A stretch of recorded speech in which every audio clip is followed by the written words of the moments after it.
वंदे मातरम मेरे प्यारे विद्यार्थियों।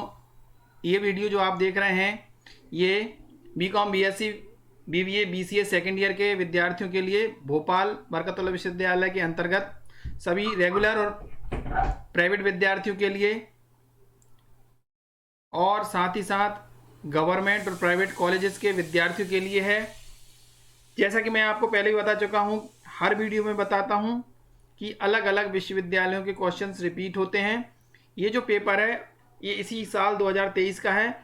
इसको हल करने में से ये रहता है कि आपके जब आप इसे हल करेंगे, ये जो मैं उत्तर बताऊंगा, तो आपका जो एग्ज़ाम होने वाला है इस सेट से क्वेश्चन आने की संभावना ज़्यादा रहती है। ये जरूरी नहीं कि ऐसे के हूबहू आए, पर ये जरूर रहता है कि पासिंग मार्क्स में जितने नंबर चाहिए आपको लगभग उतने जरूर आ जाते हैं। और आप अगर आप सारी वीडियो देखते हैं जो कि NEP प्लेलिस्ट नाम से है, जैसे आपका वुमेन एम्पावरमेंट और एंटरप्रेन्योरशिप का पेपर है, तो आप सारे इसके वीडियो देख लीजिए, एक दिन पहले या पहले भी देख सकते हैं।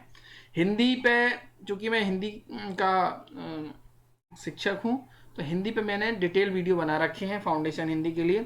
लैंग्वेज एंड कल्चर इंग्लिश और एंटरप्रेन्योरशिप डेवलपमेंट और वुमेन एम्पावरमेंट, इसके लिए मैंने जो आपको ऑब्जेक्टिव टाइप क्वेश्चंस हैं जो अलग अलग यूनिवर्सिटी के हैं, इसके पहले विक्रम यूनिवर्सिटी और जीवाजी के भी कुछ क्वेश्चन पेपर डाल चुका हूँ, है ना, वो देख लीजिएगा। आप शुरू करते हैं। उद्यमिता विकास। Who use the word entrepreneurship at first, यानी सबसे पहले जो उद्यमिता शब्द है वो किसने दिया था? वो रिचर्ड कैंटोलिन ने दिया। तो क्वेश्चन रिपीट हुआ है, ठीक है। फर्स्ट का सी आंसर सही है। Next question, entrepreneurship is dash for all business. उद्यमिता सभी व्यवसायों के लिए कैसी है? बिल्कुल आवश्यक है, नेसेसरी है। नेक्स्ट क्वेश्चन पे चलते हैं। Question number 3, entrepreneur is dash in developing economy, यानी जो विकासशील अर्थव्यवस्थाएं हैं उसमें उद्यमी खालिस्तान होता है। क्या होता है? जोखिम वहन करता, साधन संगठक होता है, पेशेवर व्यक्ति होता है, तो ये सभी होता है, ठीक है। All the above. Which one quality should an entrepreneur possess, यानी जो दी गई क्वालिटी हैं इनमें से कौन सा लक्षण या क्वालिटी उद्यमी में होना चाहिए? नवाचार यानी इनोवेशन करने की क्षमता, रिस्क बियरर यानी जोखिम वहन कर सकता हो, या इनिशिएटिव पहल करने वाला, तो ये सभी होना चाहिए, all the above. Question number 4 का डी आंसर सही है। नेक्स्ट क्वेश्चन नंबर 5 देखते हैं। क्वेश्चन नंबर 5 क्या कह रहा है? महिलाओं के उद्यमीय विकास के लिए अधिक उपयोगी क्या है? तो क्वेश्चन रिपीट हुआ है, निजी क्षेत्र, प्राइवेट सेक्टर है। नेक्स्ट क्वेश्चन है, यह आम धारणा है कि महिलाओं में निर्णयन क्षमता का होता है क्या? लैक ऑफ डिसीजन मेकिंग या डिसीजन पावर, तो ये आम धारणा है ना, तो उत्तर क्या आएगा? अभाव होता है, ऐसा माना जाता है। नेक्स्ट क्वेश्चन है, उद्यमी को उद्यमशीलता के मार्ग में आने वाली समस्याओं के लिए अपनाना चाहिए। Entrepreneur has to adopt by the following for the problems of entrepreneurship. तो 7th का सही आंसर क्या है? प्रॉब्लम सॉल्विंग ट्रेंड्स, समाधान मूलक प्रवृत्तियां, ये अपनाना चाहिए।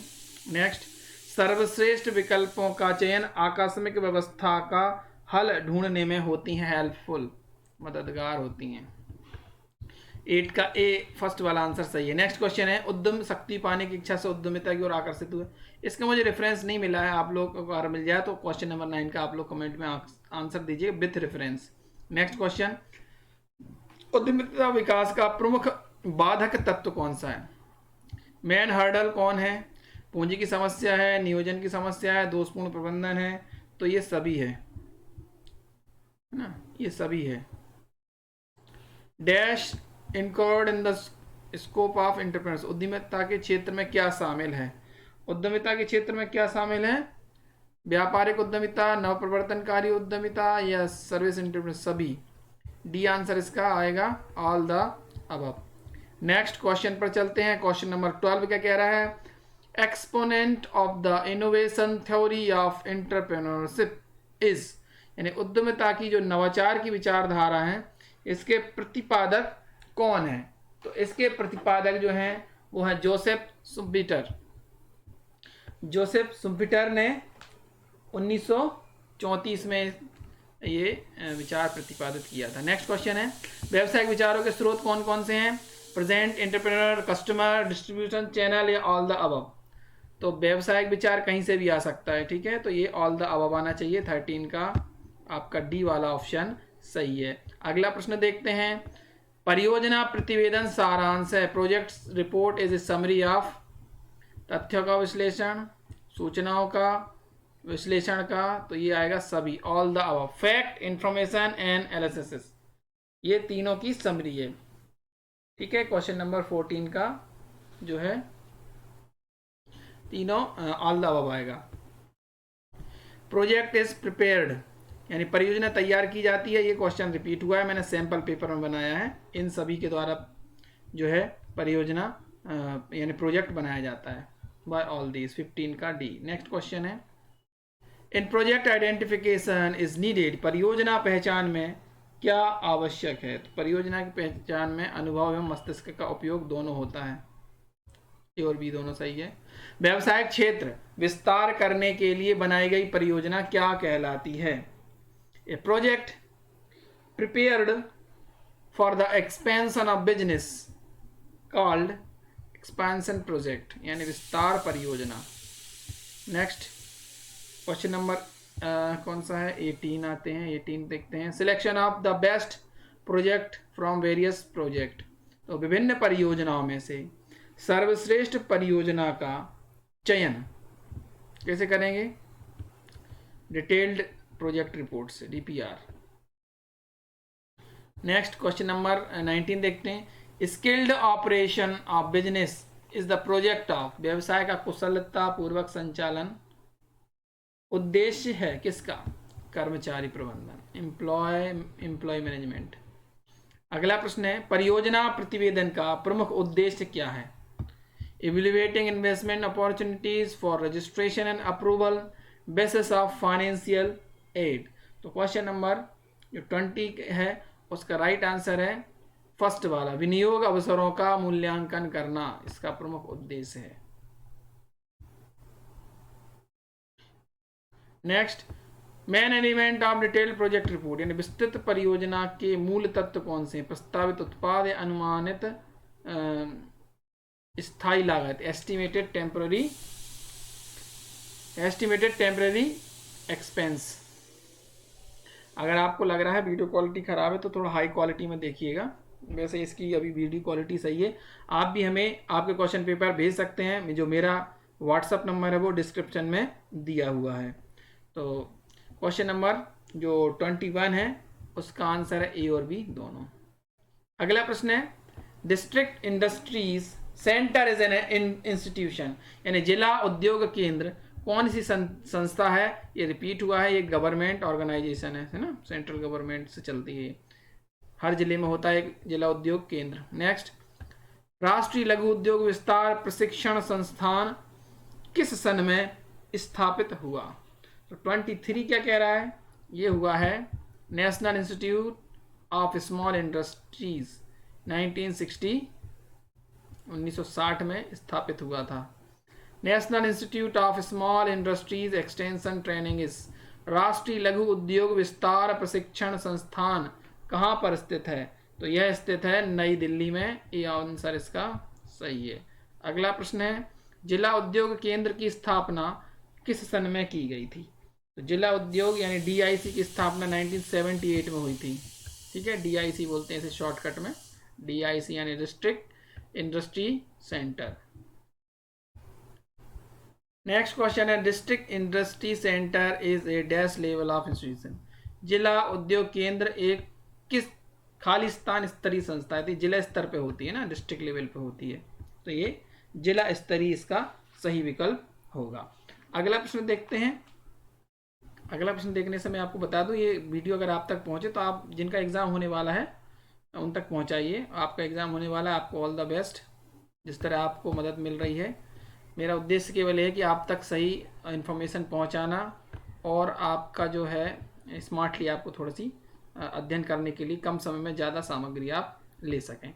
निम्न में से कौन सी जिला उद्योग केंद्र की मुख्य समस्या है। तो मुख्य समस्या कौन सी है 27 में, सबसे ज़्यादा समस्या क्या रहती है पता है, आजकल प्रशिक्षित कर्मचारियों की कमी है। नेक्स्ट है one has to contact for environmental renewal for starting a new industry. निम्न में से किसको नए उद्योग खोलने हेतु पर्यावरण निकासी के लिए संपर्क किया जाता है? तो ये संपर्क किया जाता है प्रदूषण नियंत्रण मंडल, पॉल्यूशन कंट्रोल बोर्ड को इसमें संपर्क किया जाएगा तो वो अनुमति देगी। जिला उद्योग केंद्र की आवश्यकता क्यों महसूस की गई? The district industrial centre is needed. क्यों? जिले के औद्योगिक विकास के लिए यानी इंफ्रास्ट्रक्चर के लिए, आधारभूत ढांचे के लिए, या कमजोर वर्गों के विकास के लिए, अपलिफ्टमेंट ऑफ वीकर सेक्शन। तो ये सभी आएगा। 29 का डी ऑप्शन जो है सही है। अगला प्रश्न है निम्न में से किस संगठन से नव उद्यमिता का सर्वप्रथम वास्ता पड़ता है? तो सबसे पहले जो कांटेक्ट होता है वो जिला उद्योग केंद्र से ही होता है, नया जो उद्यमी होता है। Next question is MPFC. Question repeat हो गया ना, एमपीएफसी का पूरा नाम यह है मध्य प्रदेश फाइनेंशियल कॉरपोरेशन, मध्य प्रदेश वित्त निगम है इंग्लिश में इसको कहते हैं, सी ऑप्शन। नेक्स्ट है उद्योग की स्थापना हेतु शासन से अत्यधिक प्रोत्साहन मिलता है। ये क्वेश्चन भी इनडायरेक्टली रिपीट हुआ है, तो ये होता है अर्बन, ये ट्राइबल एंड बैकवर्ड एरिया, इसमें ज़्यादा होता है, सी वाला आंसर आएगा। ये ग्रामीण नहीं, ट्राइबल का आदिवासी या ट्राइबल और पिछड़े इलाकों में दिया जाता है। तो इसका जो आंसर जो है एक अगर देना हो, वैसे तो सभी जगह दिया है लेकिन यहाँ बोला गया कि अत्यधिक प्रोत्साहन, तो सी ऑप्शन आएगा 32 का सी। नेक्स्ट क्वेश्चन है निम्नलिखित में से कौन सी संस्था उद्यमी को प्रशिक्षण देती है? तो ये देती है एंटरप्रेन्योरशिप डेवलपमेंट सेंटर होते, उद्यमिता विकास केंद्र। उस समय पहले सरकार ने एक कौशल विकास योजना भी चलाई थी, अभी भी चल रही होगी शायद। अगला प्रश्न है अनुसूचित बैंकों के कार्य हैं, क्या है? अनुसूचित बैंकों के कार्य पर क्वेश्चन रिपीट हुआ है। आप जमा करने जाओगे बैंक में पैसे लेगी, बिल्कुल लेगी। आप लोन लेने जाओगे तो थोड़ी दिक्कत करेगी, लेकिन लोन भी देने का कार्य करती ना, हाउस लोन, कार लोन, और ये अपने मैनेजरियल कार्य भी करती है, फंक्शन भी करती है, सभी आएगा इसमें ना। ये क्वेश्चन रिपीट हुआ है ऑल द अबव 34 का।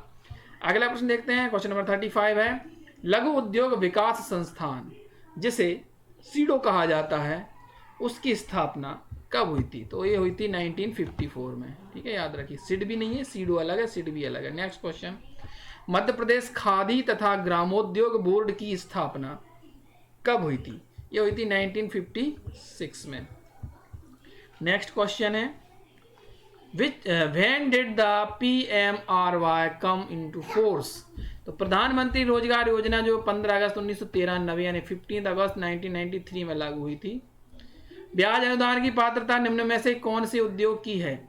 An industry eligible for interest grant is small industry. Small यानी लघु उद्योगों को मिलता है, तो ये लार्ज इंडस्ट्रीज को क्या मिलता है? उनको सुविधाएं मिलती हैं, उनको कम रेट में ज़मीन दे सकते हैं, बिजली बहुत कम दरों पर उपलब्ध करा सकती हैं सरकार है, इस टाइप के बेनिफिट देती। ब्याज अनुदान नहीं देती, ब्याज वो कहते हैं अपने हिसाब से भरो। अगला प्रश्न है रानी दुर्गावती योजना समाज के किस वर्ग के उत्थान के लिए बनाई? ये क्वेश्चन आया था शायद विक्रम विश्वविद्यालय में पूछा गया, ठीक है, फॉर SC ST। ये क्वेश्चन आपका रिपीट हो गया, देखिए विक्रम विश्वविद्यालय उज्जैन का क्वेश्चन रिपीट हो गया, बरकतुल्लाह विश्वविद्यालय भोपाल के लिए। तो ये बता रहा हूं मैं कि ये रिपीट हो जाते, इसलिए आपको देखना जरूरी है। ब्याज अनुदान किन क्षेत्रों में स्थापित उपक्रम को दिया जाता है? क्वेश्चन भी रिपीट हो गया है, तो यहाँ इंग्लिश में देख लीजिएगा आप, तो बैकवर्ड लिखा है ना, तो बैकवर्ड में ज़्यादा दिया जाता है, ठीक है। तो बैकवर्ड एरिया में करेंगे तो बिल्कुल आपको अनुदान दिया जाएगा, क्योंकि आवश्यकता वही है। टाइप्स ऑफ इंसेंटिव आर, प्रेरणाओं के प्रकार कौन कौन से हैं? फाइनेंशियल एंड नॉन फाइनेंशियल, तो ये दोनों है, बोथ। नेक्स्ट क्वेश्चन नंबर 42 पर चलते हैं। हाल ही में किस राज्य ने अपनी स्टार्टअप नीति और कार्यान्वयन योजना 2022 लॉन्च की? तो मध्य प्रदेश ने की है, बहुत बड़ा आयोजन हुआ था। अगला प्रश्न है a micro enterprises is an enterprise where investment in plant and machinery does not exceeded how much amount? यानी सूक्ष्म उद्यम एक ऐसा उद्यम है जहां संयंत्र और मशीनरी में निवेश कितनी राशि से अधिक नहीं होता है। तो 1 करोड़ से अधिक ना हो, वो सब MSME में आता है। नेक्स्ट, एक स्वयं सहायता समूह में लगभग कितने सदस्य होते हैं? How many members are in that? तो ये होते हैं 10 to 20 होते हैं।